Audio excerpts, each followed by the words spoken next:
Quand les nouvelles s'affolent, Métropole fait le point. Le point tous les matins à 8h, simultanément sur Radio et Télémétropole. Le point est une courtoisie de MSC Trading, Digicel et la Banque nationale de crédit BNC. Madame, monsieur, bonjour. Bienvenue à la rubrique Le Point de Radio et Télémétropole. Merci de votre fidélité. Nous accueillons ce matin le chancelier haïtien ou encore le ministre des Affaires étrangères, si vous le préférez, monsieur Antonio Rodrigue, fraîchement nommé, je peux dire, ministre des Affaires étrangères. Monsieur le ministre, bonjour. Bonjour. Bienvenue à Merci cette beaucoup. émission. Et merci de m'avoir invité à votre émission de ce matin. Et avec vous, monsieur le ministre, on va faire le point sur la diplomatie haïtienne en général. Cette administration préconise quelle diplomatie pour le pays. Et puis, votre avènement à la tête de ce ministère, via certaines déclarations faites dans la presse récemment, donne de la sueur froide. Certains diplomates à l'étranger se posent certaines questions, à savoir qu'est-ce qui va se passer avec M. Antonio Rodrigue. Pourquoi il a fait ce genre d'annonce? Bon. Je veux parler de mise à pied ou encore de révocation massive, ne serait-ce que pour épurer le secteur, monsieur le ministre. Mais, écoutez, je dois vous dire que pour avoir été dans la diplomatie depuis longtemps, ça fait une trentaine d'années, plus d'une trentaine d'années, à chaque fois qu'il y a un changement, soit de gouvernement, soit de ministre, il y a toujours cette peur, cette inquiétude parmi le personnel, que ce soit à l'intérieur, que ce soit à l'extérieur du pays, dans les ambassades et les consulats. Et oui, c'est vrai qu'à chaque gouvernement, le gouvernement vient avec une nouvelle vision, avec un nouveau programme. Et des fois, il faut recentrer les ambassades, leur donner de nouvelles orientations de travail. Et ça peut demander en fait de nouvelles ressources humaines pour mener à bien la politique du gouvernement en matière diplomatique. Et cette fois-ci, effectivement, moi personnellement, j'ai reçu pas mal d'appels, des gens sont venus vers moi. Ils pensent qu'il va y avoir un raz-de-marée de rappels et de mise à pied. Écoutez, normalement, j'ai trouvé le ministère, la diplomatie haïtienne dans une situation très chaotique qui ne répond pas à la vision du président de la République de faire de la diplomatie haïtienne un instrument du changement, un instrument du développement du pays. Donc, il faut recentrer la diplomatie, il faut faire un renouveau au niveau de la diplomatie haïtienne de manière qu'elle puisse aider au développement du pays et à l'amélioration des conditions de vie de notre population. Donc, pour cela, au ministère, on a commencé par faire une réflexion de quelle diplomatie on veut avoir, la nouvelle donne de la diplomatie haïtienne, vers quoi on s'achemine. Donc, de là étant, on a passé aussi en revue, on a fait un état des lieux et on a passé en revue ce qu'on a en termes de loi, ce qu'on a en termes d'instruments légaux, de règlements et tout ce qu'il y a pour faire marcher la diplomatie et faire en sorte qu'elle réponde aux exigences de notre pays et du gouvernement. Donc, on est à ce stade. Mais les gens pensent surtout qu'on va rappeler en masse. Il est un fait que... Mais est-ce que c'est dans les pratiques, est-ce que c'est dans les normes? Rappeler de façon massive les diplomates? Non, ça n'a jamais eu lieu. Il y a toujours des rappels parce qu'il y a des gens qui ont été nommés, je peux dire, qui ne sont pas nommés de la façon correcte. Il y a des gens qui sont dans des postes qui ne font rien. Il y a même des absentéistes qui sont là juste pour toucher leur salaire. Donc il va y avoir de l'ordre à ce niveau. C'est ça, c'est remettre de l'ordre dans la diplomatie, faire en sorte que nous avons une diplomatie réellement professionnelle, une diplomatie dynamique qui travaille pour le bien et puis pour le pays.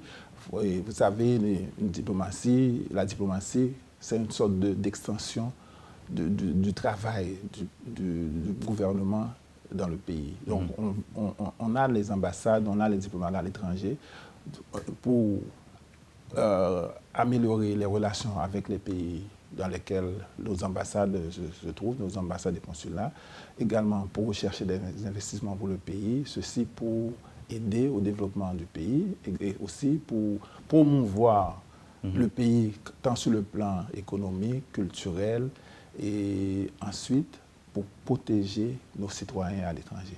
Donc ça, ce sont les... c'est ce qu'on veut aujourd'hui comme diplomatie. C'est ça qu'on veut comme diplomatie. Et pour cela, il faut avoir les moyens et à la fois financiers et, comme je l'ai dit, avec les ressources humaines, les personnes qui sont les acteurs de notre diplomatie. On sait aussi que le ministère a de sérieuses dettes vis-à-vis de ces gens et vous avez parlé d'absentéistes. Ceci dit, ce n'est pas une surprise si on parle de personnel pléthorique au niveau de nos différentes représentations à l'étranger. Et de toute façon, s'il doit y avoir réforme, comme vous le dites, vous êtes obligé de passer par là, par les renvois massifs. Bon, c'est le mot, personnel pléthorique. On a vraiment, au cours la dernière décennie, exagéré, je peux dire, dans les nominations. Par exemple, aujourd'hui, on se trouve à plus d'1 millier de personnel dans les ambassades et consulats, alors que 10 ans de cela, on était à peine à 200, 250. Donc, tout ce monde-là, c'est pourquoi on n'a pas une diplomatie beaucoup plus dynamique avec ce personnel. Et ça nous coûte beaucoup. Un pays qui déjà manque de moyens pour subvenir aux besoins de la population, on a à payer plus de 4 millions de dollars chaque mois pour le personnel étranger. Et cet argent, une partie de cet argent pourrait bien aider à développer notre pays, à subvenir, comme je l'ai dit, aux besoins de la population, créer des écoles, et des hôpitaux. Vous voyez. Donc, et c'est un argent qu'on dépense, il n'y a rien en retour, ou très peu en retour. Et notre diplomatie devait être à la recherche d'investissements pour le pays, de compagnies qui viennent pour créer des emplois, mais on ne voit pas ça. Donc il faut une diplomatie, comme je dis, beaucoup plus dynamique, beaucoup plus active. C'est le vœu du président, c'est le vœu du Premier ministre. Alors, comment vous allez procéder, Monsieur le ministre? D'abord, pour que la diplomatie soit dynamique, vous devez avoir des diplomates dynamiques aussi. Et s'il y a des gens qui ne font rien, comment vous allez procéder pour les remercier? Ou encore, est-ce que vous entendez le faire? Il y a plusieurs méthodes et nous sommes en train d'étudier ça. Par exemple, vérifier si les personnes ont été nommées correctement. Parce que selon la loi sur l'administration publique, le décret de 2005 qui régit l'administration publique, on dit que les gens doivent être nommés sur concours. Donc ça, c'est un critère. Également, il faut que les gens aient un certain niveau.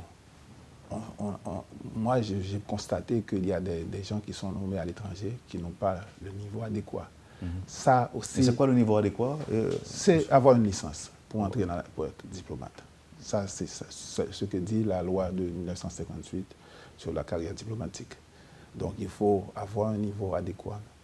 Également, il faut que les personnes soient à même de défendre le pays, de promouvoir le pays, de faire le travail qu'on leur demande. Et non pas des gens qui vont là-bas juste pour, comme je l'ai dit aussi, pour toucher un salaire. On a des gens qui sont là-bas qui sont nommés juste pour avoir le moyen d'aller à l'école, pour étudier. Il y a des gens qui sont là juste pour vivre dans un pays étranger. Non, le pays ne peut plus se permettre ça. Donc, comment vous allez vous attaquer à ce problème, Monsieur le ministre, quand on sait que la plupart de ces gens sont des protégés de parlementaires? Voilà. Écoutez, je veux profiter justement pour faire une mise au point. C'est-à-dire qu'on parle beaucoup de ces gens-là qui sont nommés par des parlementaires. Moi, je dois le dire que tout le monde nomme dans la diplomatie. Tout le monde, c'est mon constat. tout le monde dans le pays nomme les gens à l'étranger. Il n'y a pas seulement les parlementaires. Oui, on voit les parlementaires peut-être parce qu'ils sont plus visibles. On les connaît. Et plus influents aussi. Ils sont plus influents, mais tout le monde. Ils peuvent aussi sanctionner des ministres. Mais de notre côté, les parlementaires sont d'accord pour qu'il y ait cette réforme. Parce qu'eux aussi se rendent compte que le pays ne peut pas continuer comme ça. Notre diplomatie ne peut pas continuer comme ça. Il y va de l'image de notre pays à l'étranger. Et les pays, les gouvernements ne respectent plus nos ambassades, nos diplomates. Parce qu'il y a un personnel pléthorique dans les ambassades qui sont contraires à la Convention de Vienne. Parce que la Convention de Vienne oblige les États d'avoir un personnel qui soit normalement acceptable. On ne peut pas avoir, je prends le cas de certains consulats qui ont 85, 90 membres dans un consulat ou dans une ambassade. Ça, c'est trop. Donc, alors là, vous parlez des consulats aux États-Unis, non? Il y a aux États-Unis, il y a en République dominicaine, où vraiment... Peut-être que c'est une question de proximité, non? Peut-être, bon, proximité, mais aussi de convenance, parce que vous savez, il y a beaucoup de gens qui vivent aux États-Unis. Mais est-ce que l'arrivée vous fait constat ça ou même, monsieur le ministre, excusez-moi, qui sort dit, ou pose des questions, à savoir qui travaille, qui gagne, qui ça a fait? Mais voilà, il y a tellement de gens, des fois, on n'a pas d'endroit pour les mettre. Pas assez de bureaux, pas assez de place. Ou également, des fois, ils sont obligés de travailler par relais. Qui travaillent un jour. Est-ce que nous avons une belle carrière, ou même environ une trentaine d'années dans la diplomatie, représenté Haïti plusieurs fois? Est-ce que ça compte fait qu'un diplomate non affecté dans le bureau, ou bien non consulat, ou bien non ambassade, que d'abord c'est relais que vous faites, et en même temps, même chaise qui pas gagné, même bureau pas gagné. Je dis que des cas comme ça en République dominicaine. Est-ce que vous connaissez ça déjà ou même? Non, ce sont des cas. On trouve ça dans beaucoup d'ambassades, et pas seulement en République dominicaine. Et de travail par rotation, voilà. Bon, et je dois dire que ça peut arriver qu'on n'a pas assez de place. On les met à 2, à 3 dans une salle. Ça se comprend. Mais arrivé au point, maintenant on est au point où il n'y a même pas caractère parce qu'il y a trop. Il y a trop. Donc obligé de venir par où. Un jour on vient, l'autre jour on vient. Donc, qu'est-ce qui se passe? Oui, mais est-ce qu'il y a du travail pour eux? C'est la question. Ils ne viennent aujourd'hui, on l'autre vient demain. Même le travail partagé. Oui, mais quel même travail? Le travail partagé. C'est-à-dire que... Mais est-ce qu'on travaille qui a fourni vraiment? Pas tout le monde. Pas tout le monde. Il y en a qui viennent, ils viennent pour venir. Ils sont là. Mais bon, au moins, ça c'est acceptable, ils viennent. Mais il y en a qui ne viennent pas. Ils ne viennent pas. Non, mais est-ce qu'il y aura pile? Est-ce que vous avez un rapport déjà sur la quantité absentéiste? On est en train de recevoir des feuilles de présence pour pouvoir faire une évaluation de ce problème-là et prendre les dispositions nécessaires.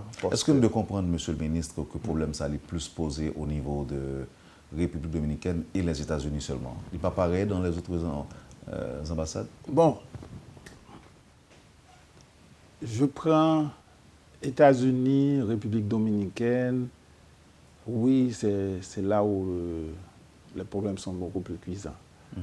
En Europe, c'est différent. En Europe, les gouvernements européens, c'est eux qui ont régulé en ne pas acceptant trop de gens. Moi, j'étais à Bruxelles, je me rappelle, il y avait des problèmes de gens à qui on ne donnait pas de visa pour entrer, pour aller prendre leur poste. Quand j'ai posé la question, ils ont dit que vous avez trop de gens. On va vous donner les visas, on va donner les visas aux gens quand quelqu'un part. Et dire, on accepte seulement le remplacement d'un diplomate. Donc, ils n'acceptent pas, il y a un plafond. Une fois qu'on a atteint ce plafond, ils n'acceptent plus. Mais d'autres pays qui, en veux-tu, en voilà, ou vous voyez, mon apprend. Non, mais est-ce que le gouvernement doit ça? Est-ce que... Oui.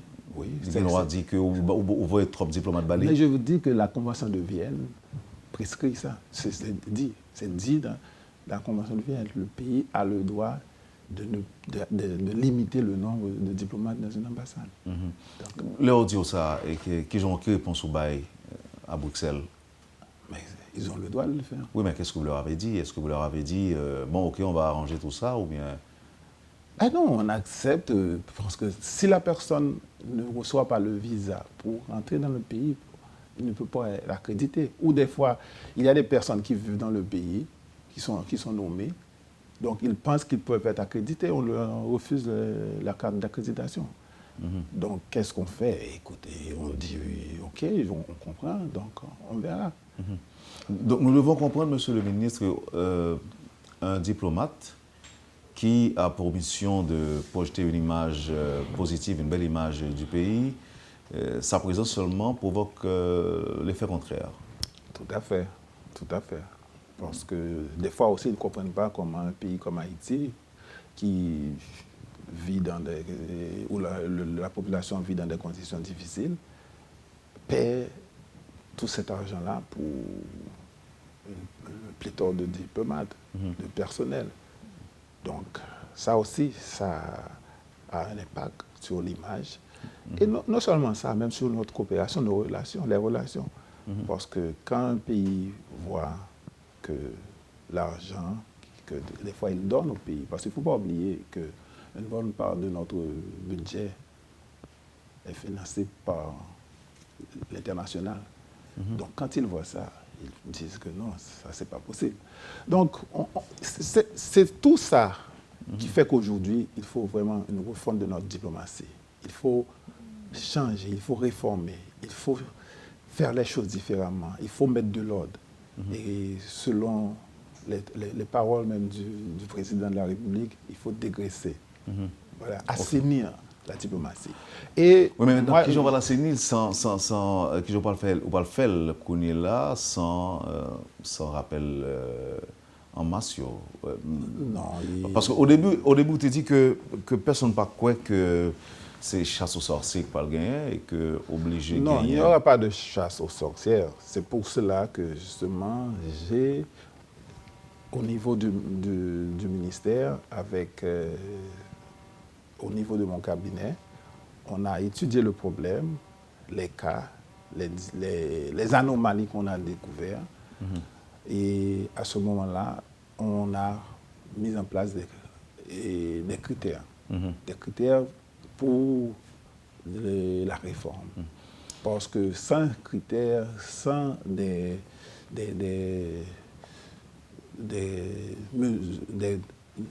normes, on peut tomber dans l'arbitraire. Et ça, c'est pas bon. C'est pas bon pour le pays, c'est pas bon pour le gouvernement aussi. Et ça va à l'encontre de moi, ma philosophie. Parce qu'en tant qu'un fonctionnaire de carrière, un diplomate de carrière, donc j'estime qu'il faut que ça soit fait cette réforme soit faite selon des critères. Bon, je vous ai parlé, évaluer le personnel, voir comment ils sont là, pourquoi ils sont là, qu'est-ce qu'ils font, s'ils viennent travailler, et leur comportement. Il y a aussi ça, il y a des comportements alors, aussi... C'est bon d'affaire par catégorie, Monsieur le ministre, parce que quand même, quelqu'un qui faut... Tout ça encore fait partie des critères. Oui, ouais. Alors quelqu'un qui fournit un travail tant bien que mal depuis 2 ou 3 ans, j'imagine qu'on ne va pas pouvoir renvoyer cette personne. Mais tout à fait. Si quelqu'un est productif, si quelqu'un fait un travail appréciable, écoute, pourquoi l'enlever? Mais il y a d'autres critères. Je prends le cas, et il y a des gens qui ont une nationalité étrangère. Là encore, la Convention de Vienne n'accepte pas que personne qui a la nationalité d'un pays serve dans le pays. Et le pays même n'accepte pas. Oui, mais donc on a eu... Haïti accepte la plurinationalité aujourd'hui. Ça, c'est pour Haïti, mais le pays qui reçoit. Je vois le cas, si quelqu'un qui a la nationalité américaine arrive, même s'il arrive avec un passeport diplomatique haïtien, mais l'Américain, lui, sait que c'est un Américain. Et selon la Convention de Vienne, ça ne peut pas se faire. Donc il y a toutes ces situations qu'il faut, oui, faut mais gérer. est-ce que quelqu'un qui a une nationalité étrangère et qui nous suit là maintenant, est-ce que cette personne doit avoir peur aussi? Bon, la personne doit comprendre que ce n'est pas normal. Écoutez, ce qui n'est pas normal, c'est pas normal. Alors, même si la Constitution, d'accord. d'accord. Comme le président a eu à le dire dernièrement, il ne faut pas tolérer l'intolérable. On ne peut pas accepter quelque chose qui n'est pas acceptable. Et ceci, ce n'est pas haïtien, ce n'est pas Haïti, c'est universel. La Convention de Vienne est ratifiée par tous les pays du monde. Donc, on ne peut pas... Voilà. Ce sont les règles qui régissent les relations internationales, les rapports entre pays. Donc, il faut les respecter. Voilà. Bon, OK, cette personne peut aller dans un autre pays. Et si le pays veut accepter, parce qu'il y a des pays aussi qui n'acceptent pas des diplomates d'une nationalité différente de la nationalité du pays d'envoi. Voilà, il y a des règles. Vous avez l'impression que l'information est capable de déranger en pile monde qui est dans mission bon, désolé, mais il faut nous regarder en face, il faut nous regarder. On ne peut pas continuer à vivre comme ça, en dehors de toute norme, de toute règle, de tout principe. Écoute, nous avons un pays, nous sommes en train de mais vous avez un pile comme ça, un pile cas comme ça? Il y a ouais. Parce qu'on a reçu des noms des chancelleries, que ce soit américaines, le département de l'État, on a reçu des noms du ministère des Affaires étrangères de la République dominicaine, et la France, l'Espagne, tout ça. Moi, je parle des postes où je suis passé. Il y a des correspondances en ce sens. Voilà. Monsieur le ministre, on observe ces poses et puis on tourne pour essayer ouais question réforme. Jean-Paul fait le là politique là parce que ça est important pour nous connaître qui ça gouvernement veut lui-même et comment on entend arriver là. Maintenant fait ça à peu pause là. Vous suivez madame monsieur la rubrique Le Point de Radio et Télémétropole avec nous aujourd'hui le ministre des Affaires étrangères Antonio Rodrigue et c'est notre invité à la rubrique Le Point de Métropole. À tout de suite. Le Point est une courtoisie de MSC Trading, Digicel et la Banque nationale de crédit BNC.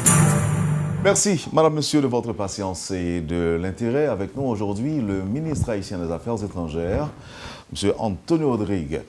Monsieur Rodrigue, nous t'avons parlé tout à l'heure de questions quantité monio qui est en ambassade et ça a coûté l'État haïtien. Et quand on dit que est d'accord avec vous, en effet, il y a trop de monde dans la représentation.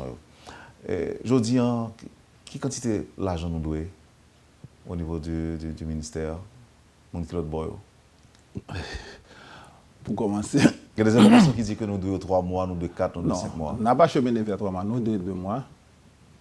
Nous devons 2 mois, le mois d'avril et de mai. Et jusqu'à présent, on a essayé ouais contenable de payer. Parce que quand je suis arrivé, j'ai trouvé les caisses du ministère vraiment presque à vide. Au mois de mars,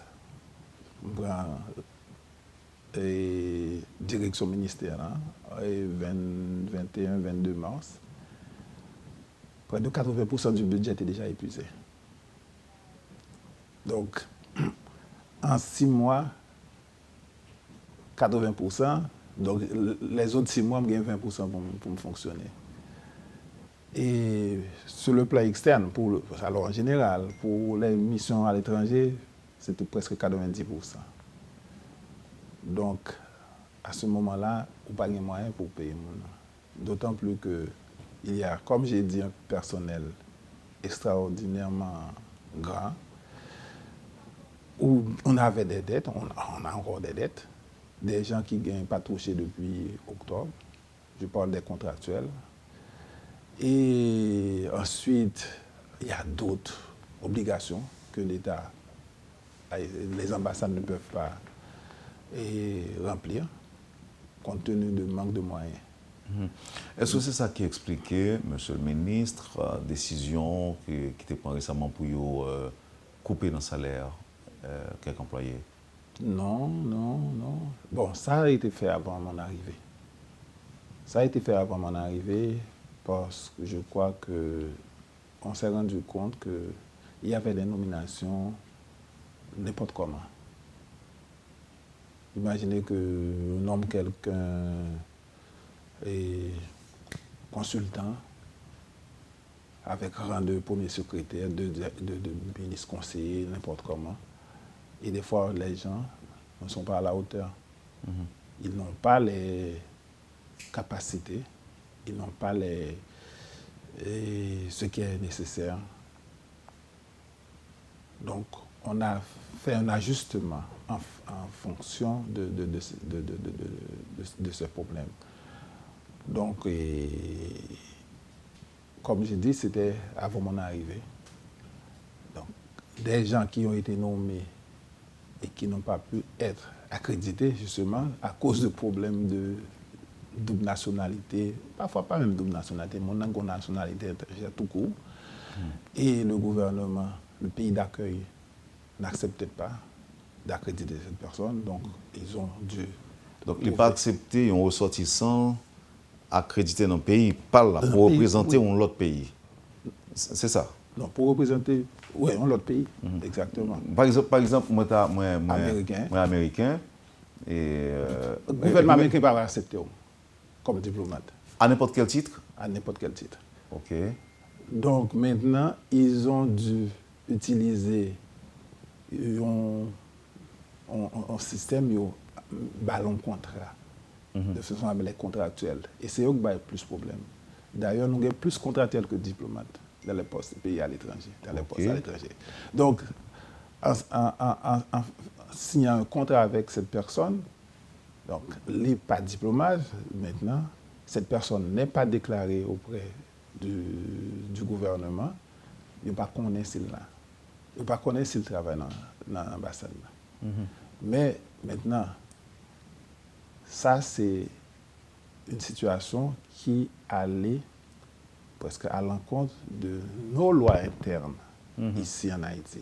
Parce qu'un contrat, une procédure, il faut que ça soit avalisé par la Cour supérieure des comptes. Il faut avoir les provisions budgétaires. Maintenant, il fait, qu'est-ce qui arrive? On n'a pas d'argent pour payer cette personne.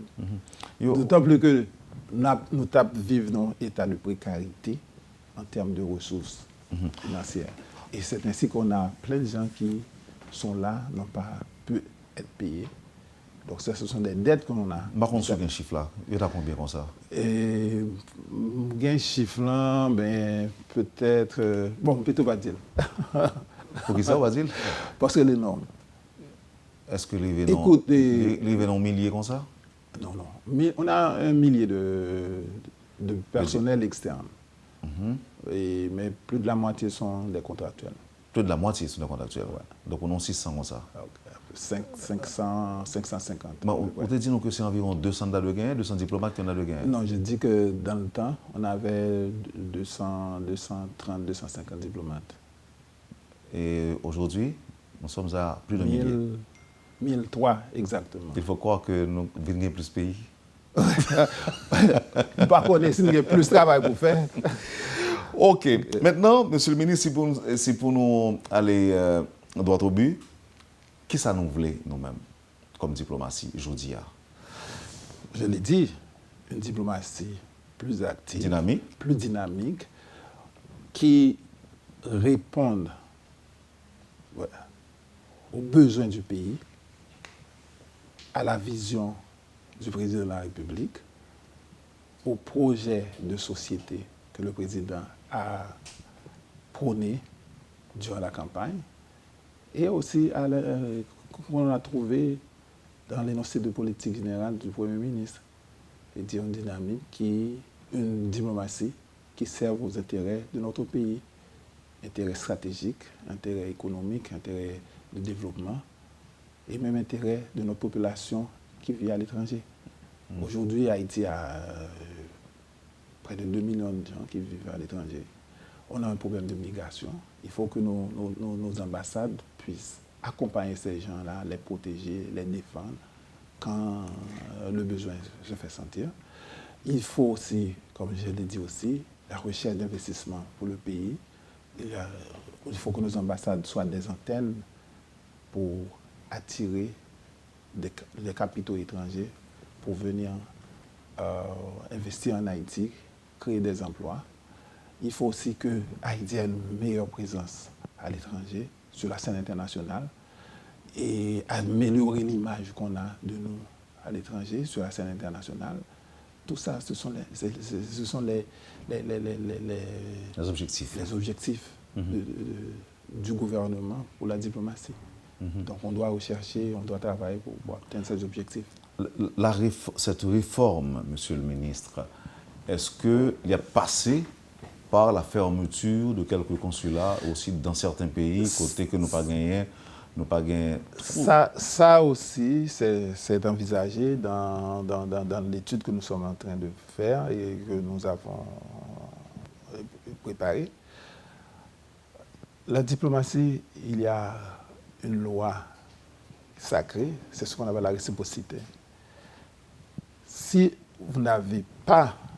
un pays n'a pas d'ambassade ou de représentation chez vous, presque certainement, vous n'avez pas, c'est pas nécessaire ou vous n'avez pas le besoin d'ouvrir une ambassade ou de maintenir une ambassade dans ce pays-là.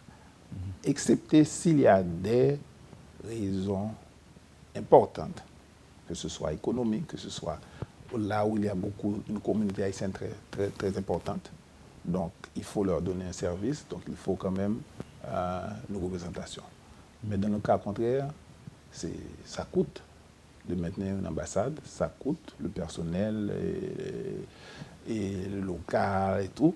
Donc, s'il n'y a pas de réciprocité dans ce sens-là, on doit étudier pour voir si c'est nécessaire d'avoir une ambassade.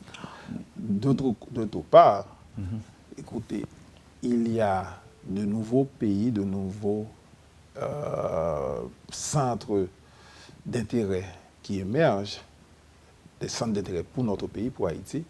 Là aussi, on peut envisager d'ouvrir des ambassades dans ces pays-là. Donc, fermer côté qui n'est pas trop important, ouvrir côté qui est capable de gagner à faire. Capable de gagner à faire, exactement. Donc, justement, on est en train aussi d'étudier le redéploiement de nos ambassades et consulats. Je ne vais pas vous apprendre quoi que ce soit, Monsieur le ministre, mais on sait que normalement, il y a des pays qui désignent un représentant pour presque une région sous table. Ça qu'on arrive qu'au cas de un diplomate là, c'est les mêmes qui représentent les pays en Haïti, en République dominicaine, à Cuba ou au Mexique en même temps. Alors, si ce n'est pas ça, on va dire, si ce n'est pas ça, qui ça empêche, par exemple, que nous-mêmes, tous, nous faisons même chose, nous faisons de même? Non, on a des cas comme ça, on a des cas. Moi, j'étais ambassadeur à Bruxelles, je couvrais aussi le Luxembourg, je couvrais aussi les Pays-Bas. Il y a l'ambassadeur en France couvre le Maroc, couvre d'autres pays, et je crois la Suisse. Donc, on a des cas de ce genre. Des cas de ce genre. Mais on va aussi étudier la possibilité d'avoir des représentations avec d'autres pays, surtout de la CARICOM. Je prends le cas, par exemple, ici, l'Angleterre, par exemple, est logée dans l'ambassade du Canada. Et pour les pays de CARICOM, ils font ça aussi. Il y a une seule ambassade pour plusieurs pays.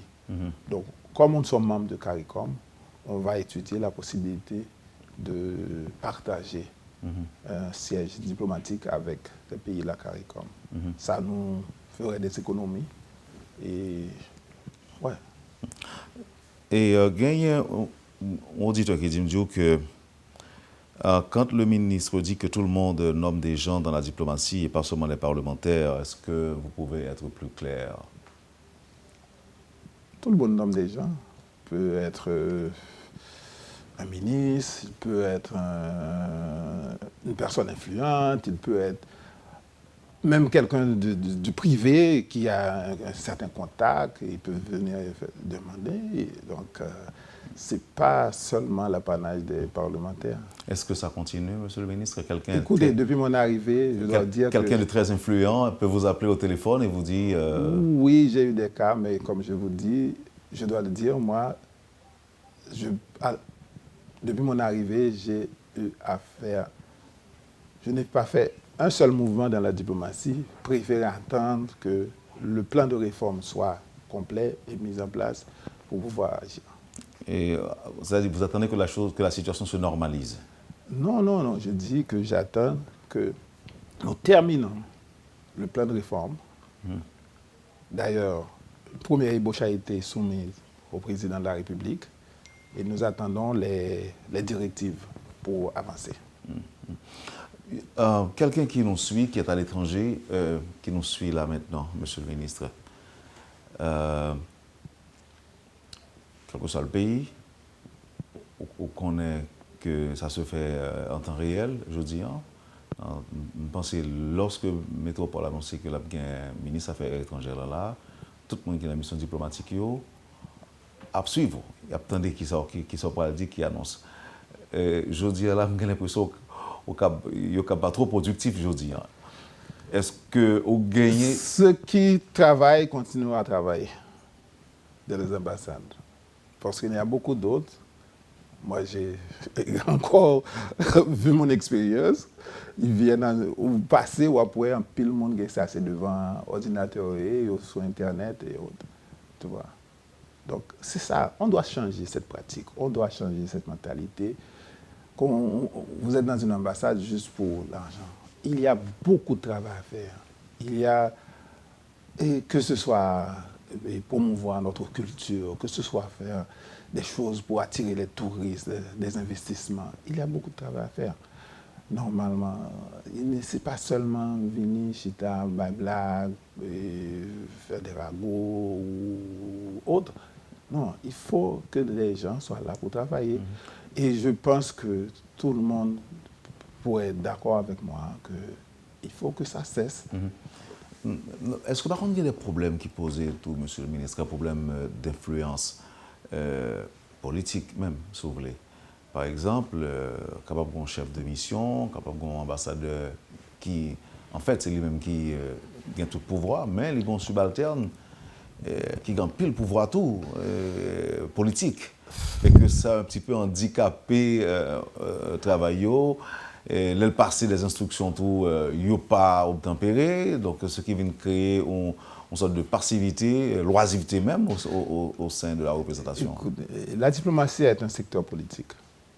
C'est un secteur éminemment politique. Et ça a toujours existé que la politique a une influence dans la diplomatie, dans la nomination et autres. Il y a des pays où la diplomatie est quelque chose de tout à fait professionnel, où la politique n'a aucun rôle à jouer. Je prends par exemple le Mexique, je prends le Brésil, il y a des pays européens, mais en général, la diplomatie est politique.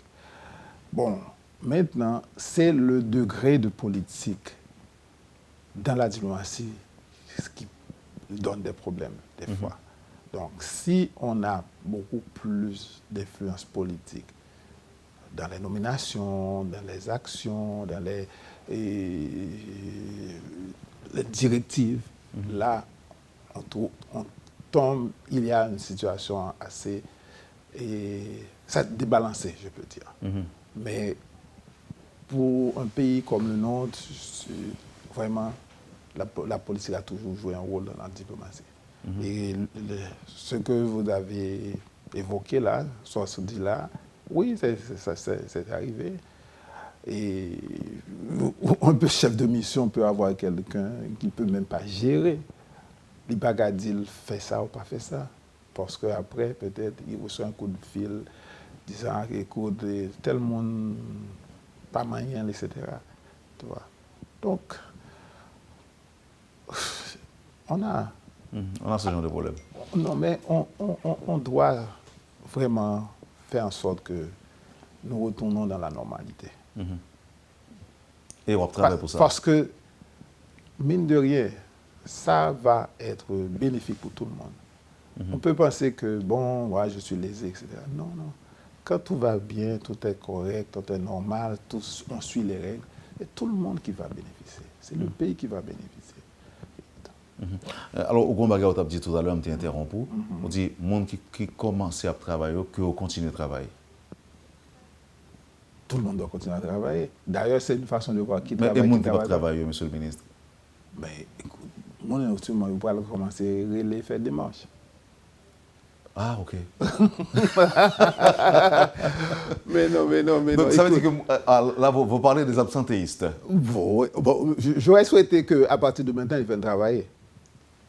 Parce qu'au moins, s'ils sont là, on peut dire, ah bon, cette personne, il travaille, il vient travailler, il est là tous les jours.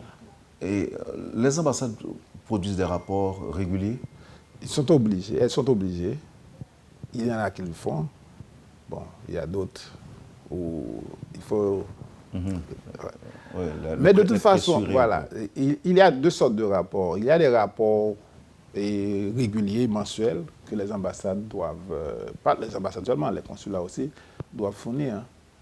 Mais il y a des rapports ponctuels. Quand il y a un événement, quand il y a quelque chose, il y a une activité, quelque chose se passe dans le pays, un contact, les membres, quelqu'un de l'ambassade a pris, ou l'ambassadeur ou autre. Donc, ils doivent envoyer Deux petits points pour terminer, monsieur le ministre.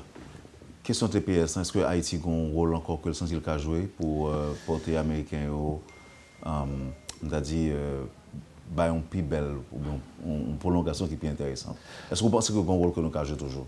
Bien sûr, écoute, c'est négociation, c'est diplomatie, on travaille, on essaie d'influencer ou même de sensibiliser l'autre partie à notre situation. Ce qu'on a fait, notre ambassade à Washington a travaillé beaucoup sur ce point. Moi, personnellement, j'ai été à Washington rencontrer les autorités pour discuter, que ce soit des gens du département d'État, de Homeland Security, pour discuter de ça. Donc, on doit continuer. Parce que voilà, l'administration Trump a donné 6 mois, avec la possibilité de prolonger pour encore un autre 6 mois. Ils vont faire une évaluation. C'est ça que le secrétaire Kelly a eu à dire. Il va faire une évaluation pour voir la situation, s'il y a nécessité ou non d'accorder pour 6 mois. Et après la seconde prolongation, et encore faire une autre évaluation pour voir si on peut avoir 6 mois. Mais l'intention, c'est que après, le maximum qu'on pourra trouver, c'est 18 mois. Par tranche de 6 mois, ça ne veut pas dire qu'on va trouver 18 mois. On peut trouver 6, on peut trouver 12, on peut trouver 18. Mais après les 18, la troisième prolongation, s'il y a, vraiment ce sera terminé. D'ailleurs, il a parlé d'une proposition de loi, je crois, au Congrès américain, pour finir avec cette question de TPS. Ce n'est pas pour Haïti, c'est pour tout le monde. Ils veulent éliminer. Vous savez que l'administration Trump, durant sa campagne, a fait campagne sur l'immigration. Donc, ils ont une position sur l'immigration. Donc, arrivés au pouvoir, ils sont en train de... L'APC implémenté. OK. Ambassadeur Lamotte au Mexique, tu as avancé que il y a un pile progrès qui fait dans la régularisation statut de ces milliers de ressortissants haïtiens qui étaient en difficulté.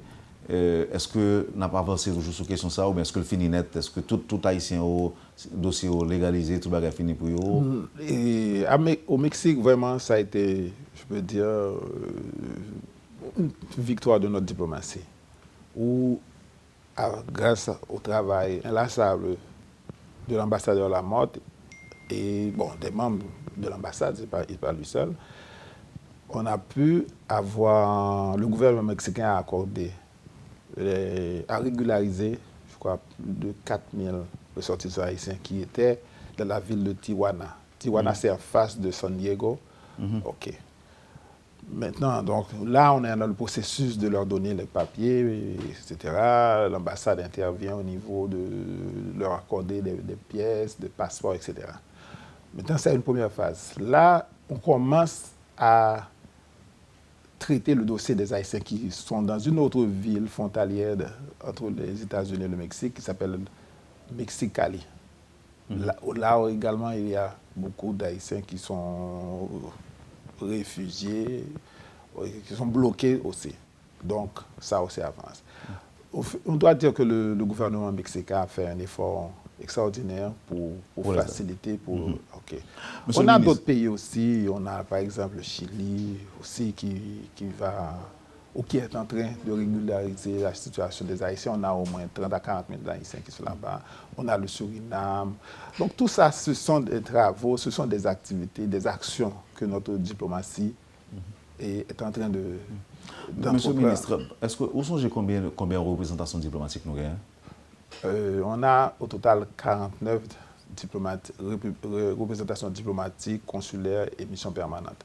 On a 25 ambassades, on a 49 et 21 consulats et 4 représentations mission permanente. Il y a un auditeur qui dit, pour qui ça nous pas servi de... Pour qui ça ne pas utiliser la culture pour promouvoir l'image Haïti à l'extérieur? Mais écoutez, ça aussi c'est dans notre plan d'action. Utiliser la culture, faire ce qu'on appelle, une diplomatie culturelle. Utiliser notre culture qui est vraiment le meilleur richesse, mais aussi ce qui est aujourd'hui le plus apprécié à l'étranger. C'est ça que nous avons pour nous vendre. Oui. Bon, monsieur le ministre, le dernier mot? Le dernier mot, c'est que, c'est pas facile. Que l'on se calme. C'est pas facile ce que j'ai à faire, mais j'ai été nommé justement pour mettre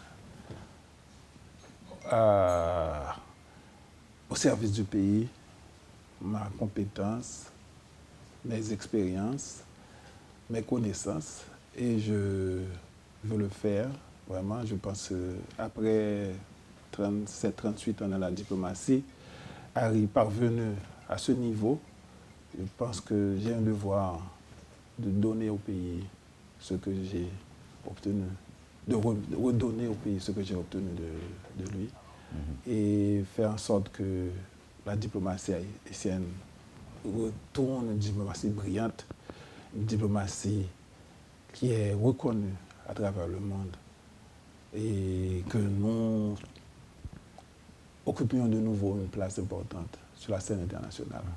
Donc elle était brillante dans le temps.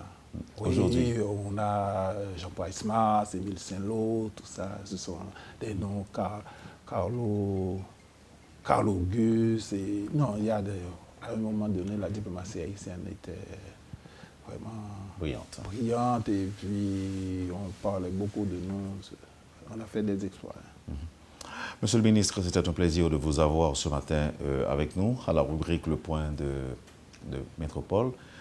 On a appris beaucoup de choses, et en fait les employés ou encore les employés d'ambassade et de consulat ont appris des nouvelles aussi de vous. Donc ça va se faire de toute façon en résumé.